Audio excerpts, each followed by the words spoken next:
রান্নাঘরে চলছে বিভিন্ন মুখরোচক খাবারের প্রস্তুতি। কেউ কাটছেন মাছ, কেউ আবার মশলা মিশিয়ে কাটলেট বা নাগেট বানানোর প্রস্তুতি নিচ্ছেন, আবার কেউ চুলায় সেটি তৈরি করছেন। মাছের তৈরি fish ball, fish cutlet, fish roll, fish singara, fish barbecue. এখানে এসে অনেক প্রকারের ফুড আইটেম শিখেছি।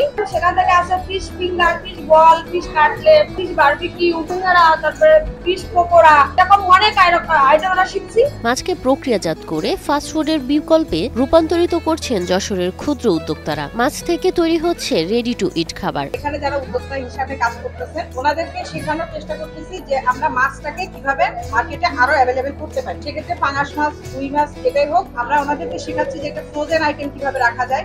বেশিরভাগ ফাস্টফুডে মাংসের ব্যবহার থাকলেও এবার মাংসের পরিবর্তে মাছ দিয়ে বানানো হচ্ছে এসব মুখরোচক খাবার। চিকেনের আইটেম দিয়ে সব চিজ এন্ড এভরিথিং সবকিছু করতাম, কিন্তু চিকেনের বিকল্প আমাদের মাছ সহজলভ্যতা এবং মাছের প্রচুর পরিমাণে সহজলভ্যতার কারণে আমরা চিকেনের পাশাপাশি এখন মাছ দিয়ে fish finger, fish burger, fish sandwich, fish kebab, barbecue, cheese and everything মাছের আমরা খুব সহজেই পাচ্ছি এবং আমাদের এই গুণগত মান, মাছের যে গুণগত মান, এটা আমরা ডেভেলপ করতে পারছি। মাছের নতুন এই খাবারগুলো সব বয়সী মানুষদের মনে জায়গা করে নিয়েছে এরই মধ্যে, তাই এবার এসব খাবারে মনোযোগ দিচ্ছে রেস্টুরেন্ট মালিকরা। মাছগুলো যারা বাচ্চারা অনেকে খেতে চায় না, কাটা থাকে বা মাছের তাদের অরুচি, তাদের জন্য আমরা চাচ্ছি যে এটা সুন্দর প্রসেস করে আমরা এটা প্রেজেন্ট করার জন্য।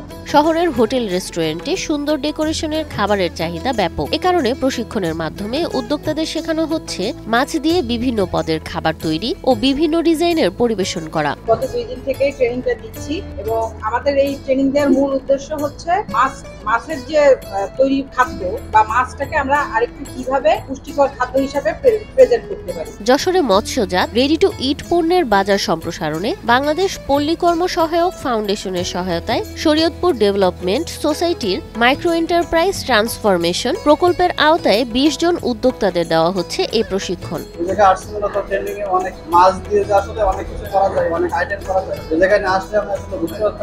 নারী ও পুরুষ মিলে শিখছে মাছের প্রক্রিয়াজাতকরণ। এখানে এসে আমি এর সাথে আরো কিছু আইটেম ভালোভাবে শিখতে পেরেছি। মাছ ভাজি বা বিভিন্ন সবজি দিয়ে রান্না, এর বাইরেও যে মাছের এত পদ তৈরি করা যায় তার নজর কেড়েছে সবার।